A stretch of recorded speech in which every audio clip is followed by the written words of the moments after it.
idol. Galit na galit kasi ito may dalawang itlog. Ay dalawang itlog. Ayaw iwanan. Dito tayo sana magpipisto.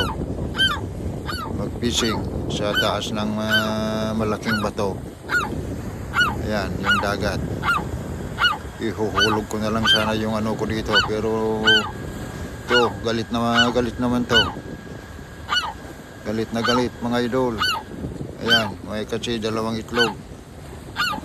Dalawang itlog siya. So, ewan ko kung makapag-fishing tayo dito.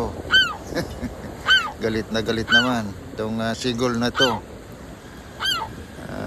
Ayan o, dalawa. Lalaki pa lang ng itlog ko Ayun lang ako nakakita ng ganitong ganito pala ang kulay ng itlog yung sigol na ito mga idol. Okay, dito muna. Galit na galit ang sigol.